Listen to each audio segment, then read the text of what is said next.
We have Professor Mark Howden, the Director of the Institute for Climate, Energy and Disaster Solutions at the Australian National University. Thanks very much, Professor Mark Howden, for joining us this morning on NDTV to help us decode the climate change focus of the G20 summit and the New Delhi Declaration. Now, my first question to you. Many world leaders, including the Indian leaders, of course, are calling the G20 declaration historic. Many world leaders are even calling the climate change outcomes historic. Do you think the outcomes on climate change in the New Delhi Declaration are indeed historic, unprecedented? And are they starkly different from what has been agreed on in the past with respect to climate change in, let's say, the Paris or the Bali agreements?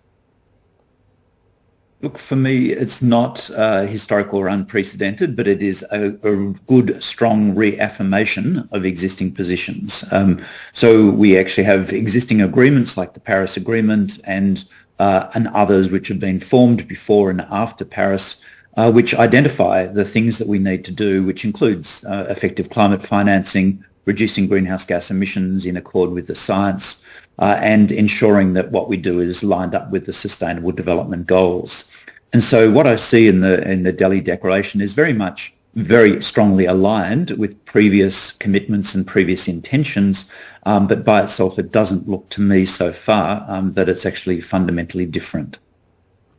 Right. So you're saying it's not fundamentally different from what has been agreed on in the past, but you mentioned that it is a good start indeed.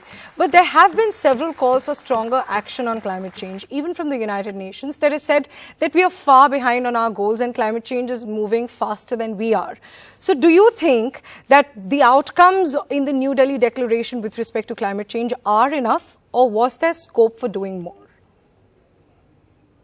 Look, I think if you look at what the UN Global Stocktake, which was released yesterday, said, we need to take far more rapid action and far stronger action in terms of emission reduction and many other things. And so what I see is a strong commonality between the intentions of the Delhi Declaration and what was identified in that Global Stocktake. However, the Global Stocktake also says things like, if we are to keep to the Paris Agreement goals, we have to phase out fossil fuels, not phase down, but phase out unabated fossil fuels. And whereas the Delhi Declaration uses words like phase down. So there are differences between what the science says is needed and what the G20 Declaration is actually delivering. And I think that's quite important because we actually need to have the alignment of the politics and policy and the science all at once. So that's very interesting that you point out that from phase out, the New Delhi Declaration has changed it to phase down. So do you think that that's taking a softer stand? Do you think there has been significant progress made from, let's say, the Bali Declaration? You say that largely the operative bits are similar, but has there been any progress over the last few years through these declarations? And what are the key takeaways that you would pick on climate change from the New Delhi Declaration? Look, I think the Delhi Declaration is pretty important because of the dimensions that it covers. Everything as, gender equity in terms of climate change, the linkage of sustainable development goals, the importance of removing subsidies, inefficient subsidies on fossil fuels, and many other things. And when I look at that, I actually see not a series of disconnected goals, but a series of somewhat connected goals. So connecting climate change action with gender equity, for example. And so I actually think that is a step forward. And so what I see is consistent step forwards in terms of moving towards climate justice, more equitable solutions, more effective sustainable development goals. And so I think this is another step on that pathway. So I'm not at all, arguing against it or critical of the Delhi Declaration. I'm just saying that it is a step forward, but I'm not also characterising it as a huge leap forward. I think if that's the difference there. So it is a great start indeed, a huge leap forward, but not a historic one. But one particular point that even India has been pushing for for the last few years has been climate finance. And India is aiming to be a voice of the global south. India is becoming the voice of the global south and of the underdeveloped countries, the developing countries, in pushing for climate finance at the global stage. But the New Delhi Declaration says that it also commits to facilitating financing for low-income countries for their energy transition needs. It points out that they note the need of $5.8 to $5.9 trillion in the pre-2030 period for developing countries. So do you think that the bid on climate finance is any different from what has been agreed in the past? And while they note the need for close to $5 trillion in funds that's needed for developing countries to make this transition, do you think that this can translate into real action beyond the point of noting this need? What will it take to translate this into real policy action? Look, I think they're really good questions, and I'm not in a position to answer all of them because a lot of them revolve around geopolitical decisions and very significant national decisions for finance. What I can say is that we have analysed the finance flows to climate change in the past, and we can say that those are not adequate to the task. They're not adequate at the moment. The things that have been promised that are on the table are not adequate to the task of moving countries, both developed and developing, to a more fully renewable system, electricity and energy system.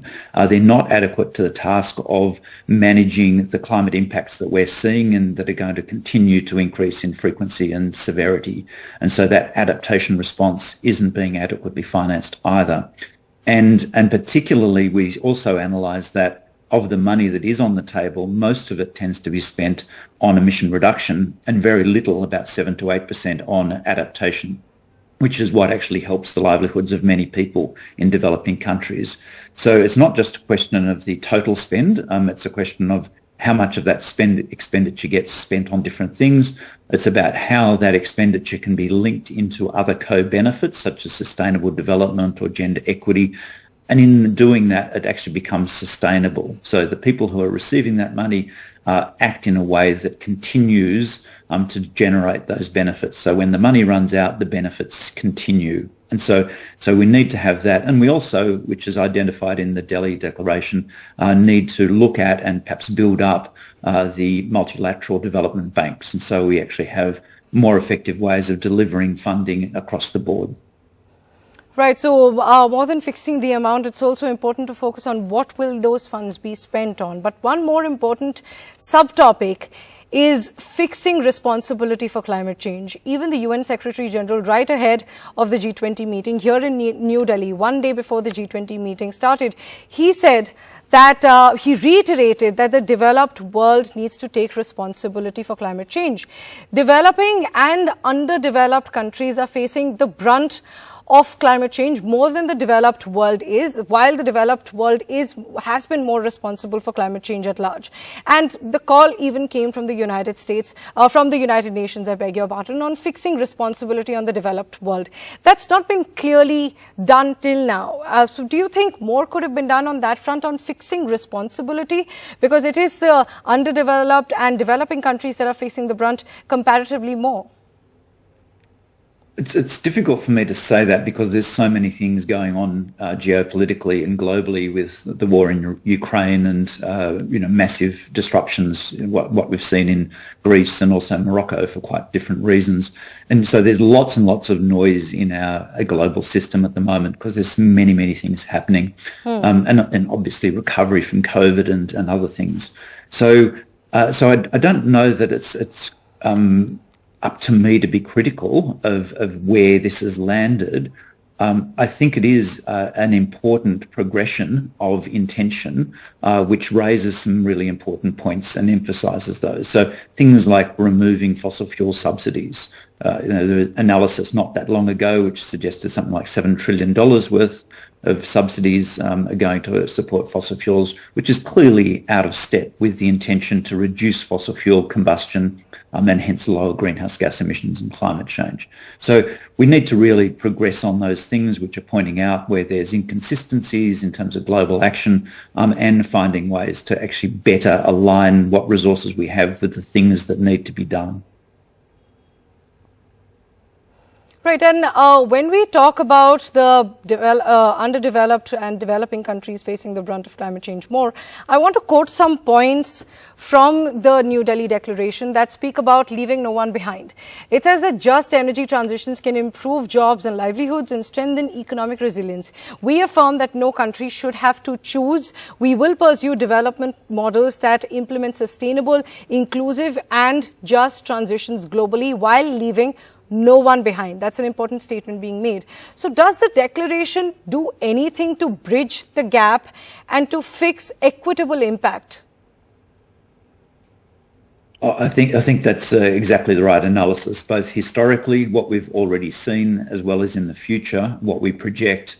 Poorer people are much more likely to get negatively affected by climate change, and that's whether they live in developed or developing countries, but particularly the developing countries in that equatorial and subtropical band around the world are likely to have the worst, many of the worst occurrences of climate change, the worst impacts. And that's because in many cases they're already susceptible to storms and climate disruptions. They often don't have the same resources that other wealthier countries do. And they're subject to very high levels of heat already, and so small additional heat loads can have big impacts on those people and on those industries in those places. So we do see that inequity there. And the most important thing to actually deal with that is reduce greenhouse gases. So we take the foot off the climate change accelerator, so we reduce the increase in risk that those people are likely to bear. And then we need to find ways of doing that just transition. So that's partly a climate change issue. But even in the absence of climate change, we would still need to do this because at some stage we actually see that fossil fuels will become problematic from a pollution point of view, acidification of the ocean and other things. And Professor Mark Howden, at the end, it boils down to what outcomes can actually translate into real-world action. So I want to talk to you about that. That these outcomes, these notes, they're made several times in several agreements. But what do you think needs to be done to ensure real-world applicability of all of these outcomes? Climate finance is one of the topics. And what is the process and what are the several bodies that need to be involved to make this translate into real policy action? Look, I think we need leadership at multiple levels. And so we do need leadership at this very, very high level, the G20 sort of level, and also the UN Framework Convention meetings, the Conference of Parties meetings. But we also need leadership at a business level. So whether it's the multinationals or small local business, we need leadership in communities. So communities can respond effectively to their own sets of context and their own challenges ahead of them. And we also need leadership at that national level. And this is really critical. And national and subnational governments are really the ones that can pave the way to putting in place the conditions that allow people to make better and better responses, both in terms of emission reduction and in terms of climate adaptation. So I actually think a lot of this has to be taken up by the national and subnational governments across the world. We do see many of those already starting to take climate change into much more account, but we need to see that accelerating and becoming much deeper and more sustained in those government activities. Right, Professor Mark Howden, thanks very much for joining us on NDTV to help us understand the climate change outcomes. An important statement coming in from Professor Howden that the declaration on climate change, the outcomes on climate change are not historic, but they're a good start.